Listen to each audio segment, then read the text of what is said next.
This is the Crowdcrux Crowdfunding Podcast with Sal Brigman, where we cover everything you need to know to launch a successful crowdfunding campaign. We speak with proven entrepreneurs who've raised money from the crowd and want to teach you how to do the same. Stay tuned because we're about to reveal how to launch your dream project. With your host, Sal Brigman. Before we get started with this podcast episode, I want to take a second to introduce you to my friends at Fulfillrite. If you need help shipping out your Kickstarter or Indiegogo perks or rewards, Fulfillrite is the absolute best company for you. I've been working with them for a while and I can vouch for their services. They make it dead simple and take all of the headache out of shipping out all of those boxes, all of those orders to your backers and your customers. If you want to check them out, go to fulfillrite.com at fulfillrite.com. What up? Salvador Brigman here, hailing in from Brooklyn, New York. It is a gorgeous day outside, just really clear blue skies. It is beautiful. Also supposed to be in the upper 60s this upcoming Saturday.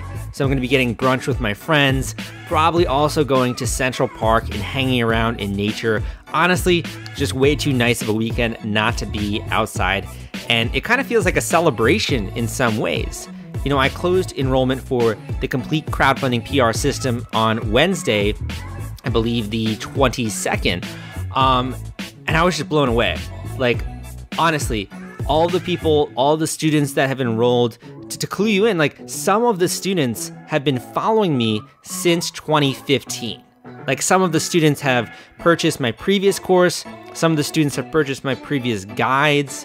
And that was kind of like, I did not expect that. I did not expect people who have been following me for that long to then be interested in my new course. And I guess just the reason I thought that was people sort of move on in their life.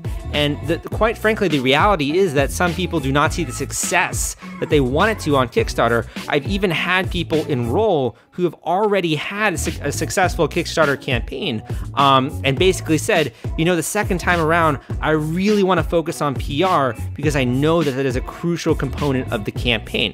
And I honestly did not expect that. So just like you launch a campaign, you learn a ton about your customers and your audience. I am also learning more and more about you guys the longer that I do this show and the more products that I launch, etc. So I just want to say thank you if you have enrolled in that course, which is now closed for enrollment.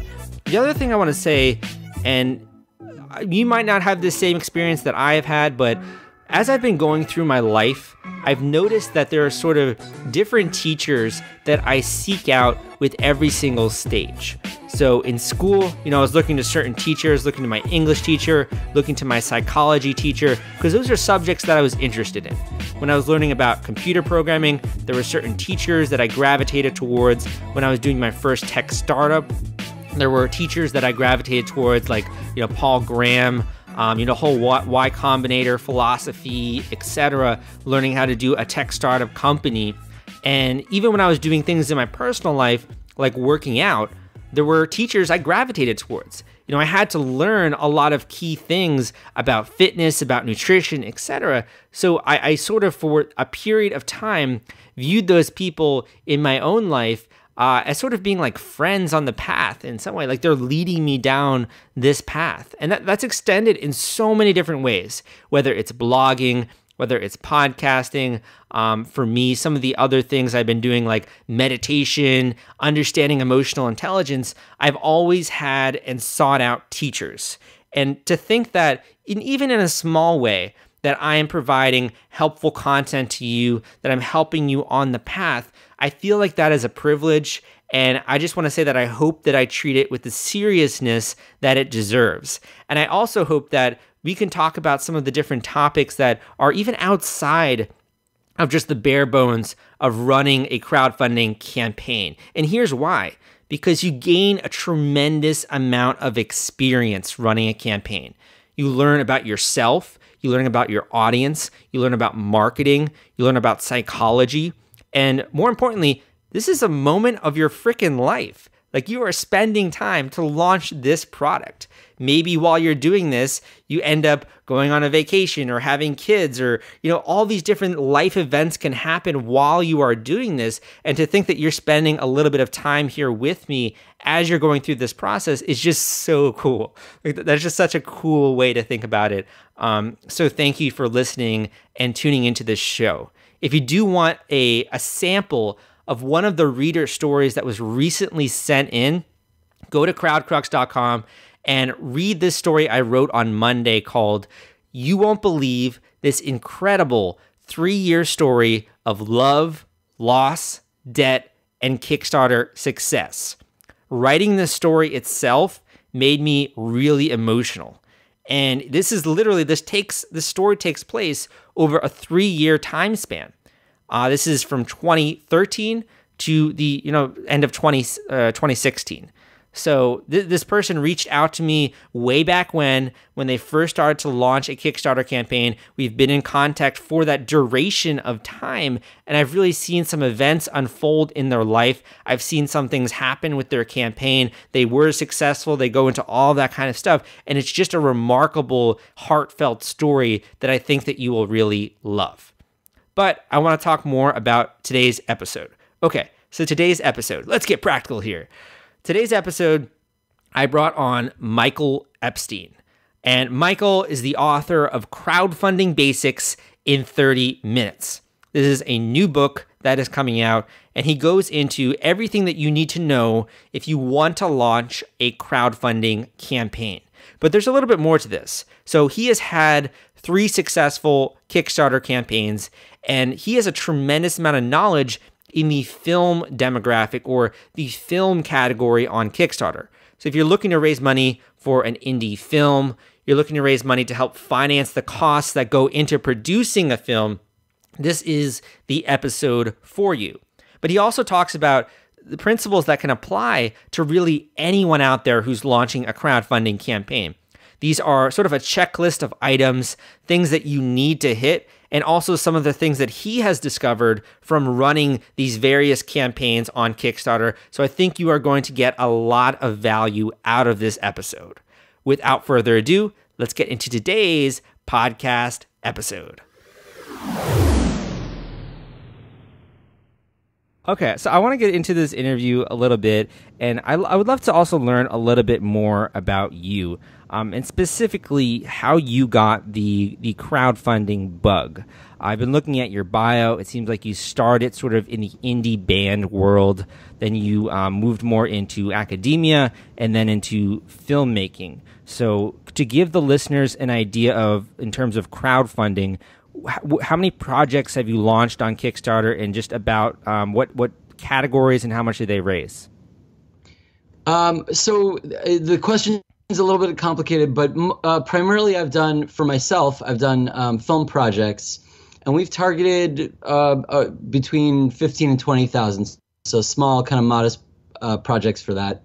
And then I've worked on quite a few other projects that were for groups of people to do shows and albums and other things. And so, I've worked on projects up to about $50,000. And part of the idea of the book is that it's really targeting an average kind of person who's not expecting to raise, $10 million. I think there are a lot of resources out there that talk about these giant campaigns. And I thought it would be really interesting to try to create the story of kind of the smaller, more modest campaigns for people who are just getting into crowdfunding, who are looking for ways to succeed. And I've worked on directly worked on about 15 projects and have not had any fail to get funding. So I think I feel like I've figured out kind of a lot of the things that lead to success. And I've backed quite a few projects as well. That's another thing that's really interesting to me. I've spent a lot of time looking at projects. And so it has been fun to see which ones do succeed and which ones don't, and kind of get an idea of what things they've done that led to those successes, and what led to failures in a lot of cases. basis. I'm looking here too at your profile on Kickstarter. It looks like you backed nearly 375 projects. So you have a tremendous amount of experience here, both creating projects and backing them. So I'm sure you've seen everything under the sun. Is this like a larger thing you think in LA, or is this still like kind of seen as a fad or a trend, or kind of like a thing that only indies use? Well, I was actually, I only recently moved to Los Angeles. I was working in Boston previously. And I think it was very, very prominent in the art scene in Boston. And one of the things that I think people use it for is not just to raise money, but to build up a fan base. And so even on bigger projects, so like I know a bunch of people here in Los Angeles who are working on pretty well-funded films, but they still do crowdfunding campaigns to get a little bit of extra money, but also really just to build that fan base and to kind of get a group of people who are really engaged in a project and want to kind of help out and be part of the growth of a project. So it's tricky because I think people do sort of in some schools, in some areas, they sort of do view it as a fad or a thing that is going to die out. And I've been hearing for probably 5 years, like, oh, crowdfunding is over. But, you know, we see every day there are still great, successful campaigns. So I think that it's here to stay for quite a long time, I'd say. One of the things I've noticed just from doing this podcast a long time is if you ever mention what you do at a party, you have a bunch of people saying, oh, I have this great idea. Would this raise money? And I'm sure having written this book, you know, taking all of that time to write crowdfunding basics in 30 minutes, that you're going to have a lot of people doing that, or you might already from the campaigns you've worked with. When someone comes up to you and they say, hey, Michael, I have this really cool film project I've been working on. How do you gauge whether or not it's a good fit for Kickstarter or Indiegogo or any of the sites out there? I think a lot of it is the willingness. It's not. It's less about the project itself and more about the enthusiasm of the creator and the willingness of that creator to do the massive amount of work that is involved in running a campaign. And I think a lot of people expect that the idea is just gonna sell on its own. So they say, you know, I've got this great idea. I'm just going to throw it up on Kickstarter, and people are going to start pouring money into the idea. And so I try to explain that it's not really how it works, in my view anyway, and that it's really about what the person's goals are. If the goal is just to raise money, then crowdfunding may not be the right answer for them. So it's tricky because I think enthusiasm kind of trumps the quality of the idea in a lot of ways, or willingness to work hard trumps the quality of the idea in a lot of ways. So I don't know. But I do get the question a lot, especially as people discover that I've done this work to create this book now.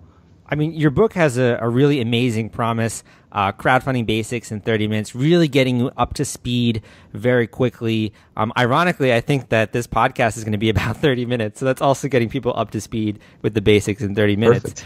But in terms of the actual preparation time, I guess, in terms of the amount of time people have to dedicate to the campaign, what do you estimate that will be? So I have some breakdowns in the book, and I'm trying to remember the exact numbers that I gave, and I may tell you something now that's slightly different than the math I did in the book, but it's very substantial. And I usually say, you know, you need at least 40 hours of prep in advance. I try to put it as like, you know, full-time job work. So it's at least, you know, a week or a week and a half of full-time job work in advance doing prep. And that's going to vary a little bit depending on what kind of assets are being created for it. So in other words, you're going to need to spend quite a lot of time creating video assets or photo assets or writing the text copy for the thing.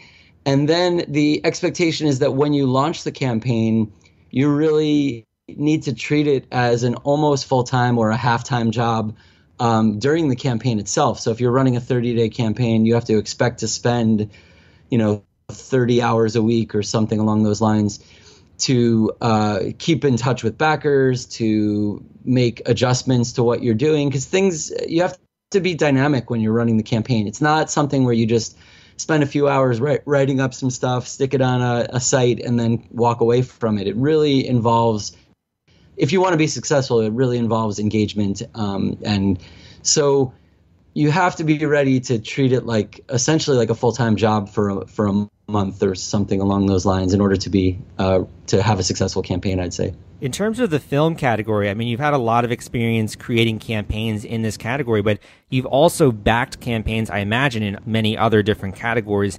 How does the film category differ from some of the other categories on Kickstarter?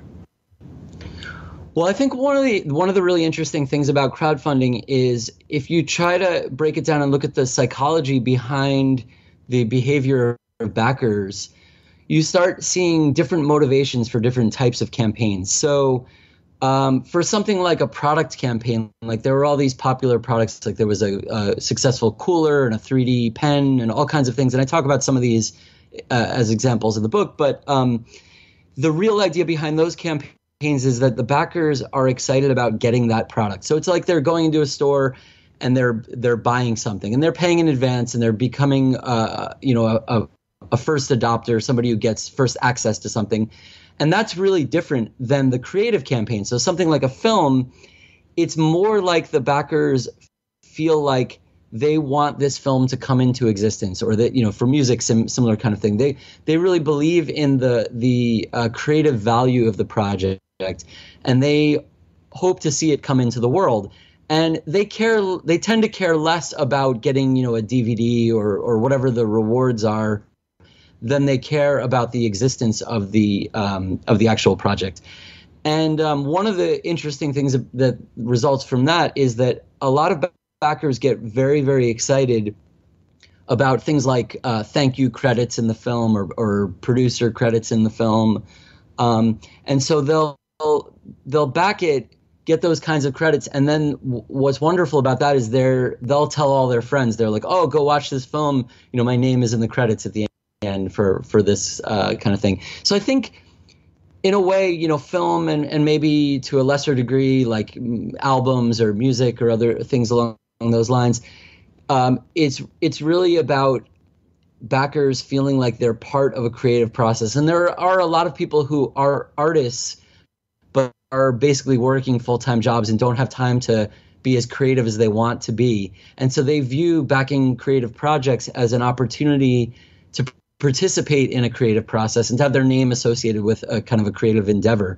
And so I think that there's something special about that for backers. And that's where I think, film differs from a lot of the other kinds of categories. One of the things I've really stressed a lot on this show is the need to work your own personal network. But for those listeners out there who say, I also want to reach out to strangers, or I also want people who don't necessarily aren't, personally connected with me to back my film campaign or to back my creative project.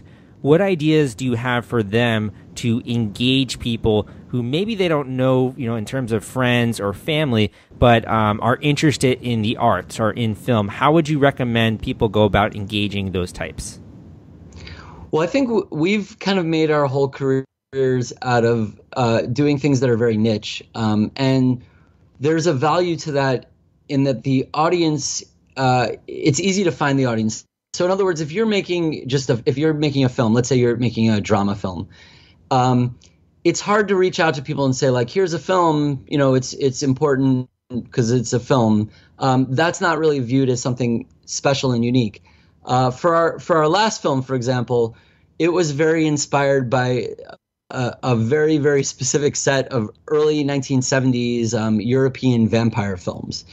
And so there is an audience for those films. There are kind of fan groups, and if you go to Facebook or if you go and look on the web, there are blogs dedicated to talking about these things.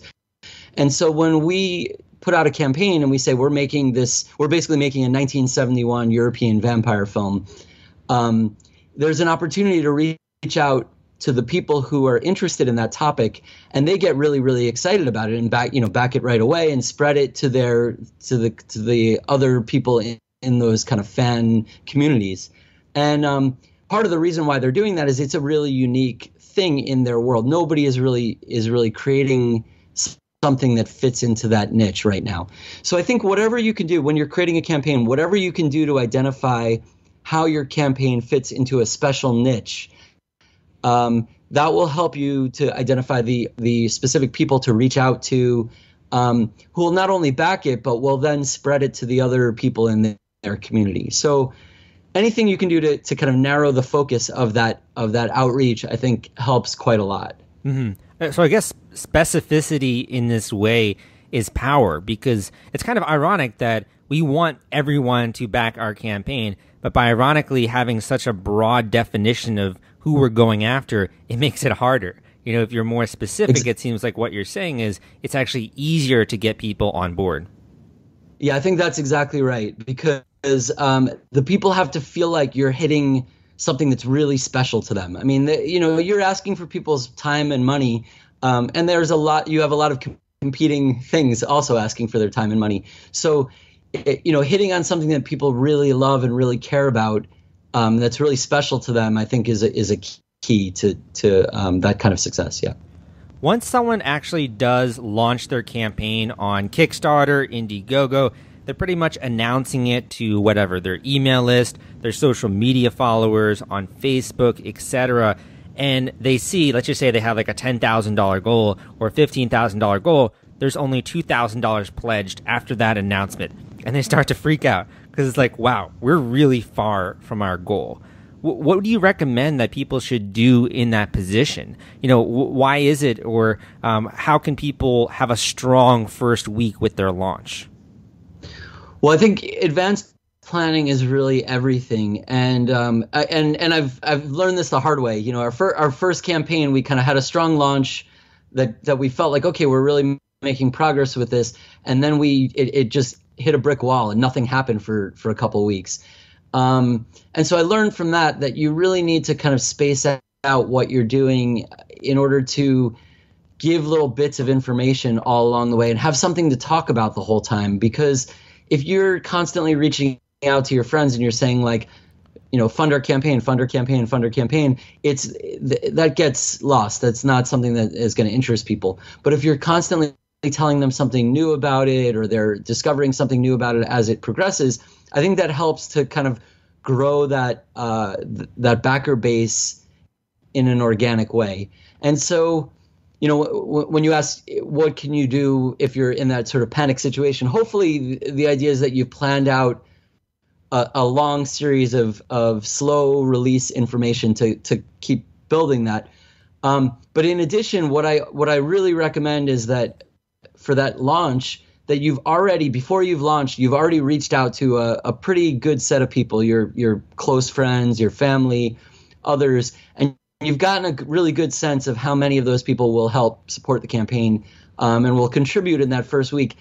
And what I have done for many of my campaigns is ask them, right on launch to give to the campaign and support it and spread the word. And what I've experimented with on later campaigns was to space that out a little more. So I'd ask, my family members, I'd say, can you give money on this day, or can you do, make sure you share it with your friends on the fifth day or the sixth day, so that there's a constant growth, or a feeling of constant growth at least, and both as a creator and as the people watching the campaign, all of us experience this sense of forward momentum throughout the entire campaign. On the topic of growth here, because not only is the campaign's funding meter progressing and growing, but you as a creator, you as a creative type, an artist, etc., you're also growing throughout this process. I mean, you're going from nothing to having a full finished product, and maybe even if it's a film, gaining awards or gaining acclaim in any sort of way. How have you personally grown, in your own opinion, as an artist or as a creative type running these campaigns? Well, it's been tremendous. I mean, we kind of got into film indirectly, I would say. We started out, and I collaborate. When I say we, I collaborate primarily with my wife. We're both involved in music and film together. And we started out in music, and we decided after doing a series of music videos that it would be fun to try to do something in film. And so we reached out to our music fan base, and we said, would you be willing to support our endeavor into film? We don't really quite know what we're doing, but we want to give this a go. And people were quite enthusiastic about that. It was really nice. And they really helped us to build a career in film. Now we're basically filmmakers, and it's been wonderful because I think when you have people who care about you and who like to see your success, they support you in ways that it's not only financial, it's really that encouragement and that base of people who are looking at the output that you're making through these campaigns and saying, like, I'm proud that I was a part of the creation of this thing. And so I think, my entire creative career has basically resulted from crowdfunding successes and crowdfunding support. When you talked about the music, or the audience for your music career supporting you, my initial thought was, wait, what? Because you're creating a film, like a whole different genre, and these people who have witnessed you in bands or whatever kind of music you're putting out decided to support you. Why do you think they decided to do that? Well, I think one of the great things about social media is that you become really engaged with your fans. I mean, it becomes, there's quite a blurring of, fans, friends, community, all this stuff together. And so it becomes something where it's not just people who care about your music or like your songs or are going to see you play live, but there are people who actually start to care about you and are interested in your ideas, and you have conversations with them on social media. And so I think we had done a fairly good job of growing our music audience into a community and into a friend group. And so they were just happy. I was surprised because I wasn't sure that this would work, but they seemed to be just happy to say, like, yeah, we want to see you do another creative endeavor. Like, that sounds cool. We want to be, we want to see that happen. We want to support that, and we want to be part of it. And, that was, again, it was a surprise, but it was a really wonderful surprise. And I think we've had that full transition into film, and many of those people, who really came to us through music are still backing every film and, sharing it and posting, and they seem to still care about our creative ideas in a different medium. Is this a journey you think that sort of ended with Kickstarter? Like, after you raised all this money, what happened with these films? Did they go on to win awards? Did you distribute them? Like, what happened after Kickstarter? Well, I mean, again, this is, we sort of bumbled into this. So we said, okay, we're going to make this film. We're going to try to figure out what to do with it after.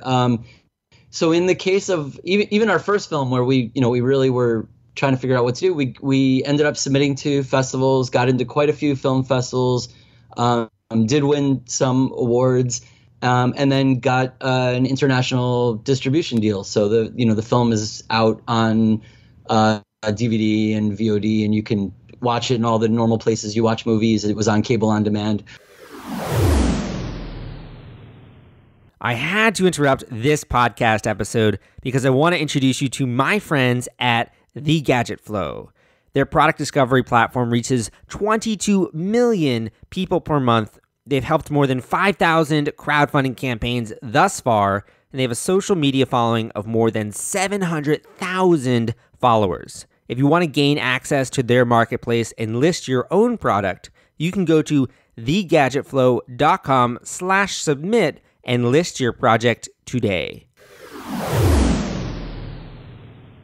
And then our subsequent films, we know that we can kind of follow that process. So we expect, and our backers kind of expect that those same kinds of things will happen. So yeah, it's been a full path from Kickstarter campaign to really just normal film distribution. Wow. Something not theatrical, not necessarily like the $100 million movie kind of thing. Yeah.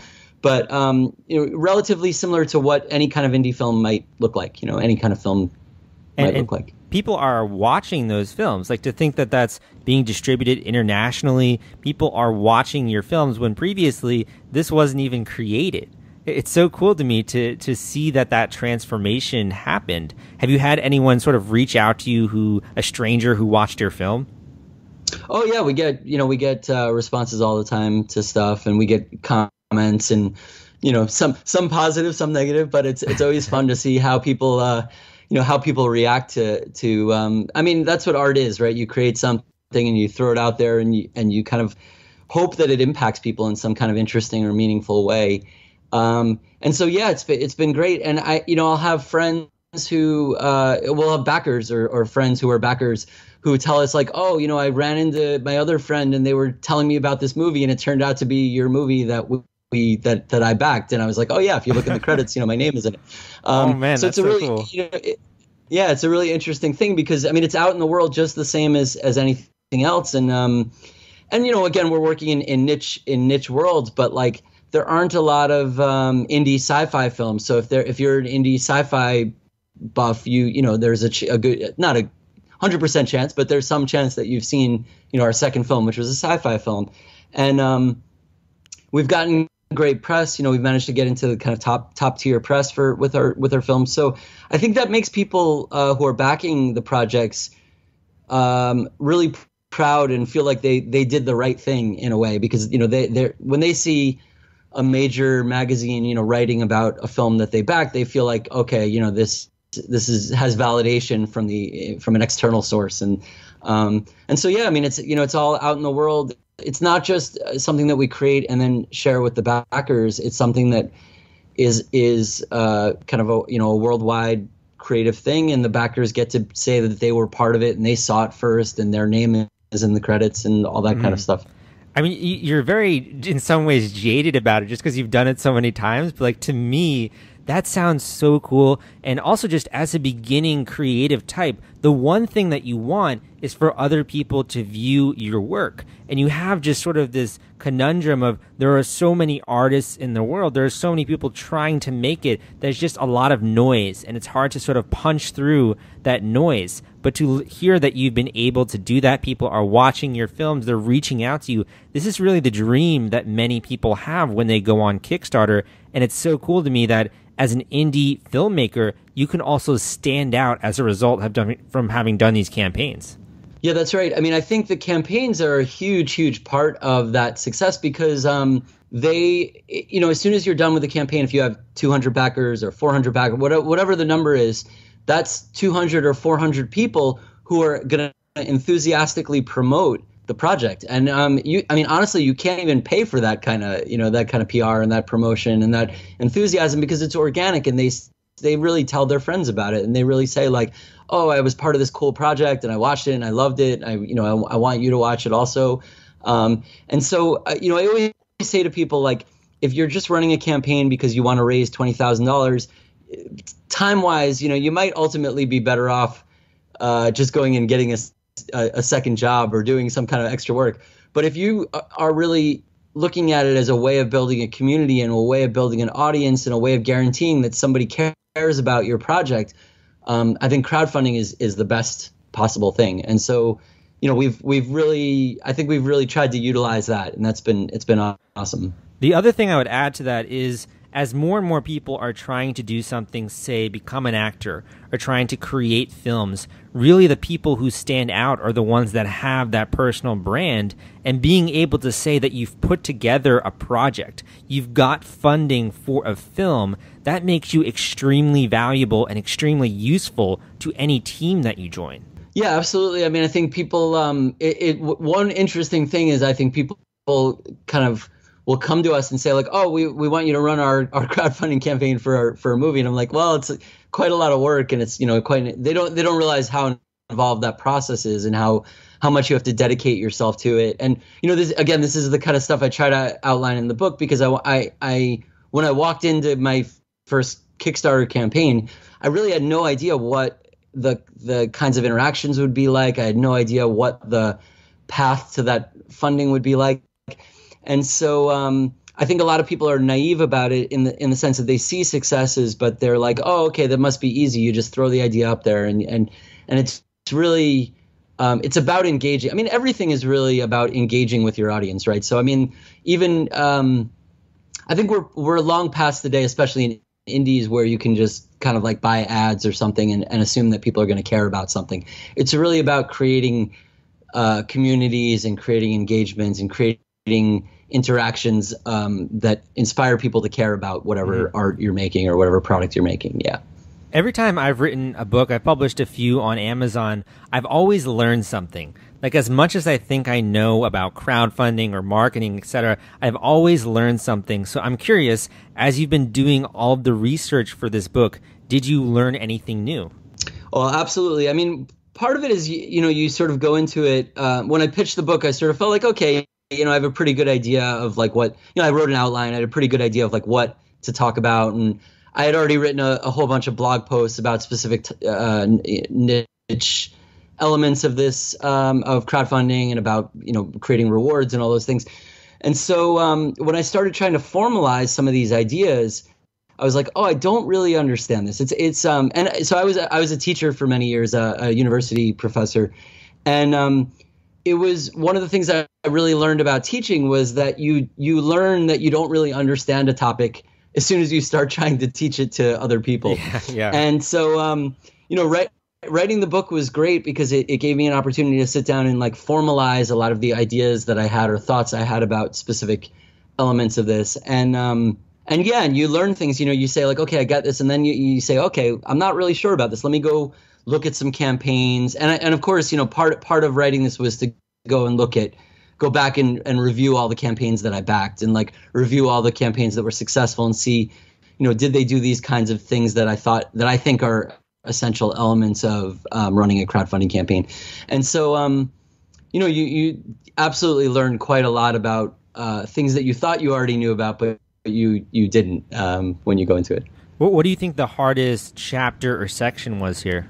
I guess the section on like trying to explain to people how to assess whether their idea or their campaign or their readiness to be, running a campaign is appropriate for actually going forward and launching something. Because part of the idea with the book is I wanted to tell people, like, I wanted it to be honest. I didn't want it to be. I think the book is written in an enthusiastic, positive way because I do really believe that anybody could be successful with a campaign.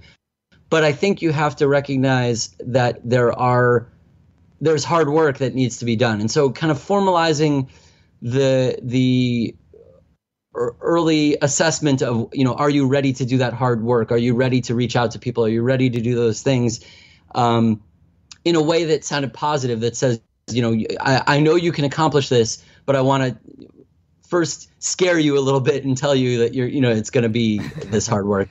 So, trying to balance that, the idea that crowdfunding really is something for anyone, but also it's for anyone who's willing to work hard.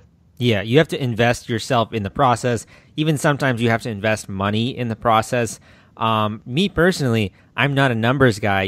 Math was always my weakest subject in school. So learning about taxes and legal things like that for me is always just such a bore. Whenever I write like a blog post on something like that or costs, I'm like, this again.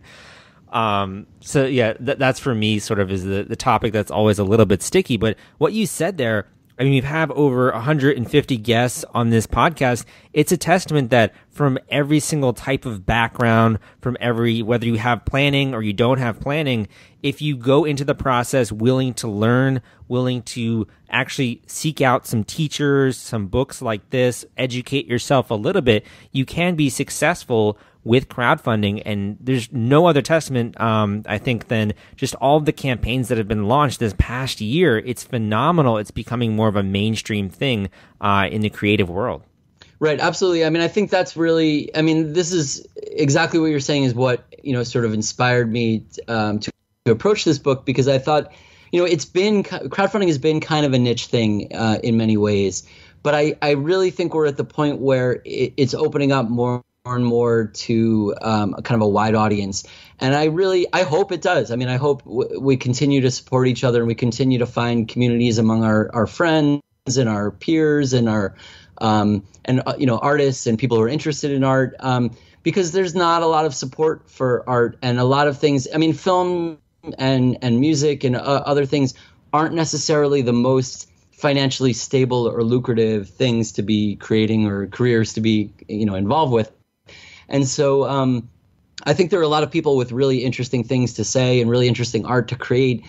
And there are communities who want to see those things happen. And so, being able to put those artists together with those communities to allow interesting films that aren't necessarily commercial, maybe, to be made is really amazing to me. It's really wonderful, and I really think we're at that turning point where there's going to be more and more of that kind of backing and that kind of thing. And I hope that this book and other resources like it help people find the way to create that kind of art that won't happen otherwise. I honestly think that we're in the golden age for artists because not only is there crowdfunding, not only is there social media, there are so many ways to connect with fans and share your story.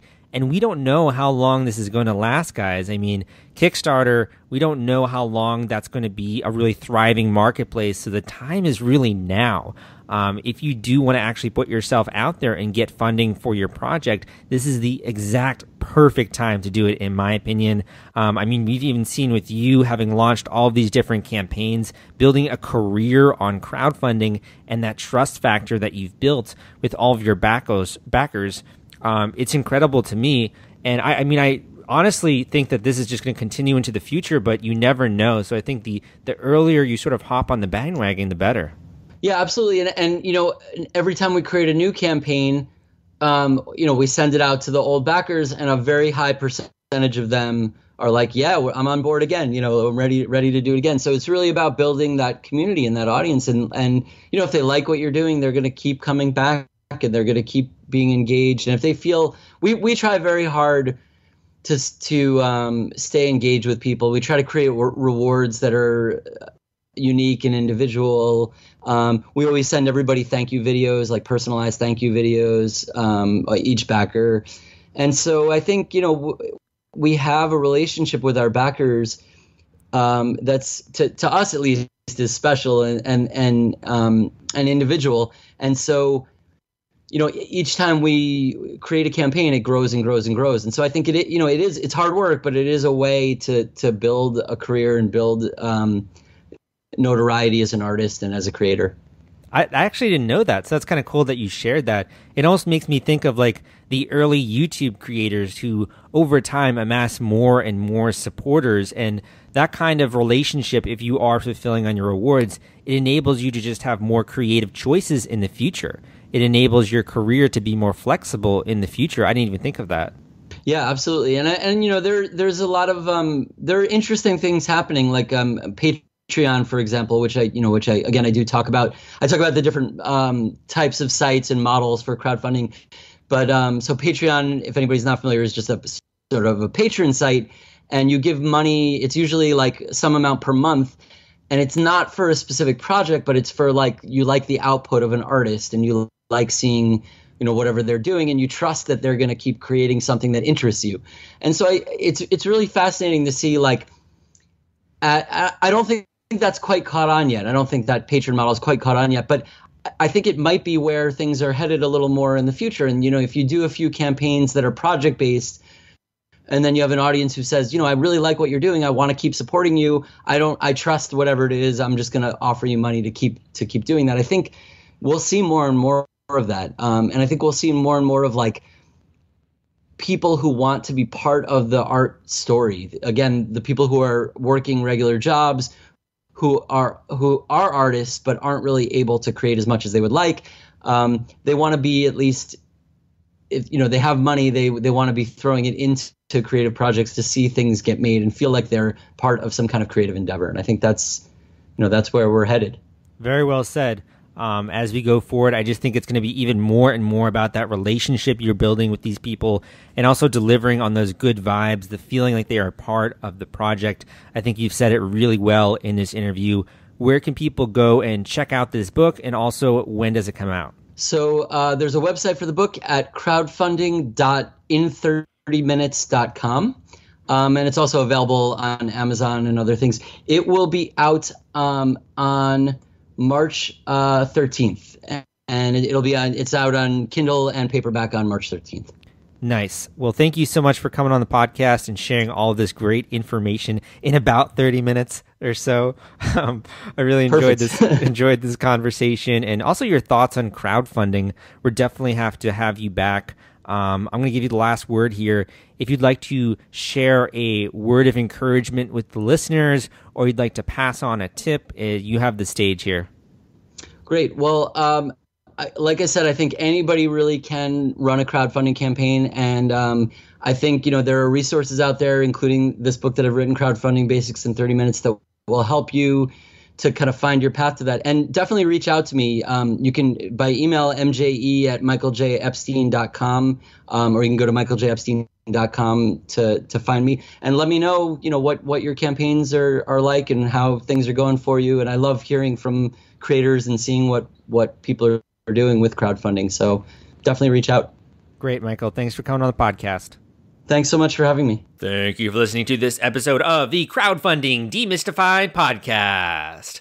Again, my name is Salvador Brigman. Thank you for tuning in today. I hope you got a lot of value out of this episode. And could you do me a solid? Could you take 1 second to hit that subscribe button on the podcast app? So that way you don't have to go to iTunes, you don't have to go to my podcast to see when new episodes come out of the show. And they come out once every single week. Instead, you're just going to get a simple notification on your phone, and you can decide whether or not you want to listen to that week's episode. Don't feel obligated to listen to every episode, but if one stands out to you, that's a great way to be notified. So you just hit that subscribe button on the podcast app. The other thing I want to quickly mention is if you do want to read that story that I was talking about earlier, it's just a free blog article on my site. At the time I'm recording this podcast, it is on the homepage, but if you're listening to this at a future date, you might have to just type this into Google and maybe also the name of my website. And the name of the article is, "You Won't Believe This Incredible 3-Year Story of Love, Loss, Debt, and Kickstarter Success." This story will just blow you away. It's heartfelt. It also has elements in there where you can learn about the tactical elements of the campaign, articles that I link to that go more in depth into that. And basically this story leads up to the fact where this is a 3-year story. So it started in 2013. And then literally, I think it was maybe about a few weeks ago, I got this package in the mail and I was completely stunned. So if you want to find out why, you can go and read that story. But I love having you here. It's been a great time, been a great show. I will see you next time.